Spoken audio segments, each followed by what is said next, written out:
And welcome back now to Face the Nation. We are joined by our panel, former Congresswoman Jane Harman. She is now at the Woodrow Wilson Center.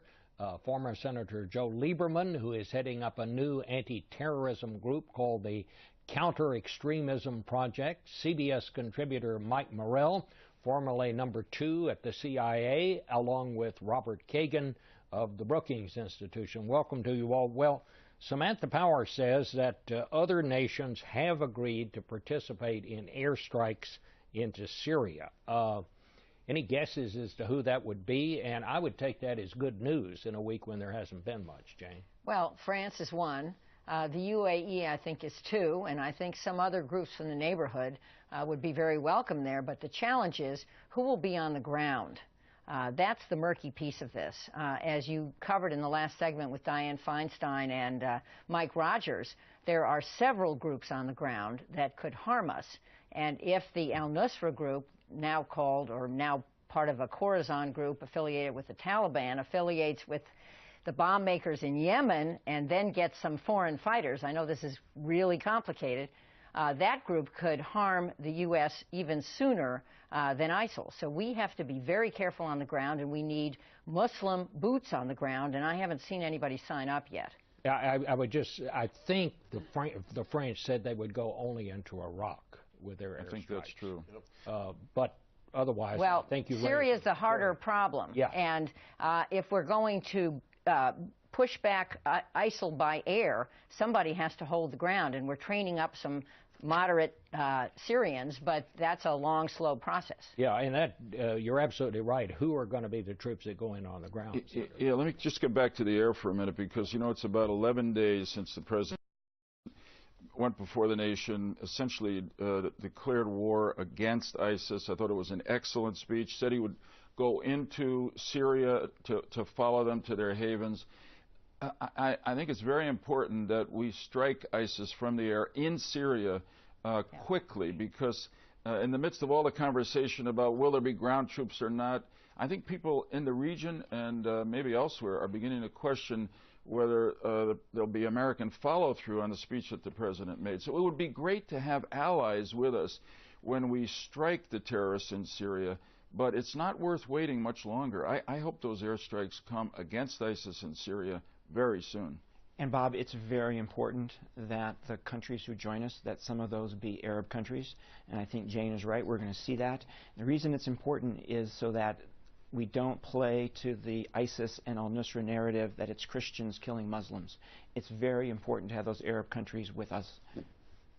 Bob, the president keeps talking about the things, I mean, and I'm quoting his critics here now, the things we're not going to do. And you heard me ask Samantha Power about that. What concerns me, and I think what concerns some critics, is that he's diluting his message when he says what we're not going to do. Well, partly the problem is he's diluting the message, but I think the bigger problem is that they're building their strategy backwards from what they don't want to do. If we've decided that that ISIS or these other groups are vital threats to the United States, you don't usually deal with vital threats to the United States by first listing all the things you're not going to do to go after them. We've had senior military advisors, generals, chosen by President Obama, who've made it clear they believe there has to be some U.S. military presence on the ground to make these operations work, but we see a president saying that's not going to happen. And I think that, you know, the biggest problem is a strategy that can actually have some success of working. But the strategy needs a soft power piece, and that's why what Joe is about to do, launch on Monday, is so critical. Our narrative, our counter-narrative, not just ours, but the 40 nations in this coalition, against ISIL is what's going to win the day. The pragmatic Sunnis, who for the moment are supporting ISIL, are doing that because there is no real alternative. Maybe the new government in Iraq will be that alternative. Maybe something in Syria will be that alternative. But we've got to woo those folks back. If we don't win the argument, we, the coalition of 40, are never going to prevail against What exactly are you going to do? Thanks, Bob. The Counter-Extremism Project will be a private, nonprofit, international action and policy group, which essentially is saying the greatest threat to our security, world security, today comes from extremism, and most of it today is from Islamic extremism, terrorism, violence. Governments obviously have to lead, but we think there's a role for people in private life. And we're going to do three things mainly. One, create a database of these terrorist groups and who's supporting them, their financial support. Secondly, we're going to work to break that financial support. For instance, if you're a company illegally buying oil from ISIL or ISIS, we're going to call you out and put pressure on you to stop. And the third, really important, and we're building support from leaders in the Muslim world for this, there needs to be a well-financed counter-narrative to the extremist ideology that is drawing more and more young, disaffected Muslims into this terrible, violent lifestyle. It's very clear. Everywhere the extremists go, including ISIS, the people, the Muslims on the ground are terrified, and a lot of them are leaving. They don't want this. This is unpopular.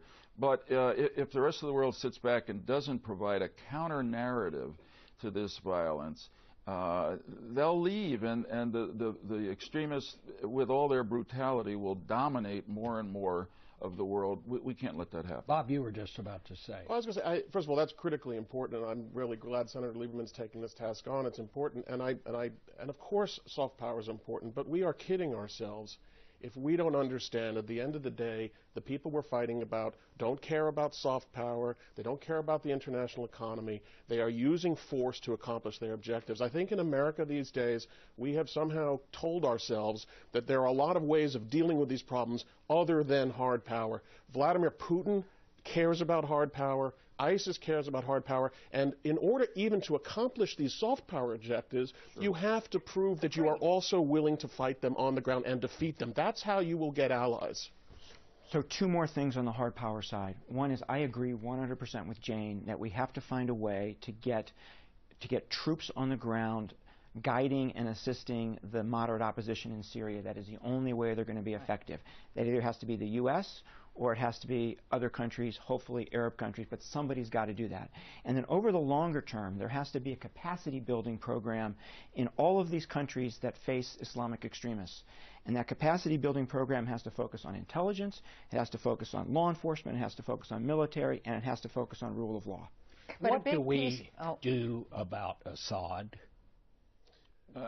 You know, the president said, and he's right, he's our enemy. He's the reason that Syria is in the terrible shape it's in. Syria is in large areas ungoverned today, which is why a group like Khorasan, which mostly Al-Qaeda forward deployment, has gone there. So I don't think there can be. We can both fight ISIS and fight Assad at the same time, and that's what I think. And that's what we should do? I think that's exactly what we should do. We should attack Assad. Yeah, we should attack Assad and we should attack ISIS, and we should support. And there's one thing in particular we can army. do in Syria, which is, as we take strikes against ISIS in Syria, we can also do what we should have been doing over the past few years, which is taking down Assad's air force, which he's using to commit terrible humanitarian disasters. We can crater his runways. We can keep his air from flying. And that's something the Saudis are also asking us to do. Let's understand that he already, with his air force, is attacking the non-ISIL groups on the ground. I mean, ISIL is helping him for the moment. We have to be careful as we get into Syria that we're not empowering the wrong groups and end up empowering him. Let's understand he used chemical weapons on his own people, something that unprecedented since the early 80s when Iraq did this on Iran, and Iran hasn't forgotten that. I think we should continue to view him as a moral outlaw. And in these ungoverned parts of Syria, we do have a challenge because there is no effective governance on the ground. It's an ungoverned territory. Just one more point on soft power, though. Let's understand these messages that ISIL is putting out, which unfortunately are enhanced by running them on media. I wish the Western media would not amplify them. But at any rate, they're putting out effective soft power messages and recruiting all these psychopaths to their cause. That's who the foreign fighters are. There are some true believers maybe inside, and then there are these Sunni pragmatists. But the bottom line is the soft power that ISIL uses is how ISIL is growing its ranks. Senator Lieberman is absolutely right. Assad is the key problem here, supported by Iran and supported by Russia. I would fully support going after him and his leadership team aggressively, but I don't want to do it in a way that degrades the Syrian military, the Syrian security service, and the Syrian intelligence service, because they need to be able to bring stability to that country when Assad does go. So we need to get rid of Assad, but we need to do it in a way that keeps the ability to hold that country together in place, so we don't end up with Iraq or we don't end up with a Libya. I don't think the pilots who are dropping barrel bombs on civilian buildings are going to be the ones to pull Syria together after Assad leaves. How do you do that, though, Mike? What you're saying, get Assad, but leave his army in place? I think we have to come to the conclusion that I think the senators come to, and I think everybody at this table agrees that he is the primary problem. So let's figure out a way of removing him from the battlefield. Yeah, he will try to act as if he's our ally now because we have the same enemy in ISIS. But as others have said, sometimes the enemy of your enemy is still your enemy, and Assad is the enemy here. I think remember last year after the Red Line and the chemical weapons, the president was going to strike Assad's military structures from the air, pulled back on it, as we know. We're going to go into Syria now with air power against ISIS. There's no reason why we can't selectively use that air power against Assad, and that will empower the people of Syria, particularly the moderate opposition that we're now going to give arms and training. Jane doesn't seem quite as... I'm not as robustly certain that we have this mission in focus. I don't think Obama's strategy yet includes going after Assad. It certainly includes not working with him. I think these terror groups, again, it's complicated. It's not just ISIL. It's al-Nusra, it's Khorasan, it's these other opportunistic groups, which if they connect to Yemen and the bomb maker could hurt us faster using foreign fighters and clean passports than ISIL might. But we have to keep our eye on that. And let's remember the rest of the world. Iran, the deadline for the agreement is coming up. It's a very serious issue in the Middle East, which deserves massive focus. Russia and Ukraine. These are countries with nuclear capability or nuclear weapons, and an arms race in the Middle East right now in the middle of all this would be catastrophic. Well, what would Russia do if we just declared war on Assad and went after him? After all, Syria is their client state. I think we need to have a conversation with the Russians that probably will not go anywhere, but we need to have the conversation that says these Islamic extremists in Iraq and Syria are as great a threat to you, Vladimir Putin, as they are to us, because they're going to go up into the Caucasus and they're going to create extremism there. They're a potential nightmare for Russia. I agree with Mike on that, but Russia obviously does not see Assad as an enemy as we do. He's their client. He's their agent, and I don't think you're going to be able to convince them to join us in that. Here's the problem. When Putin went into and took Crimea, I don't think he asked, what are the Americans going to do in response? I'm afraid he may have decided they're not going to do anything, and the Europeans are not going to do anything. I think this is a case where America has to show, with our allies, particularly in the Arab world, we're ready to act. And that action will create a reality that will not only bring others to our side, but will make it harder for Russia to respond. What are they going to do? Why do you all think that the American people are so disenchanted right now with the president's handling of all this? The latest poll I saw showed 37% approve of the president's handling of foreign policy. Why is that way, and can the president turn that around? Well, he just got a bipartisan majority in each house of Congress for the request to arm and train the moderate Syrians in Saudi Arabia. And he's just built a 40-nation coalition to support him. He's going to be at the UN this week. I think a new poll is needed, but I'd make one last point. Congress. The New Yorker says the policy at the moment is don't ask, just tell. Congress is ducking this whole thing.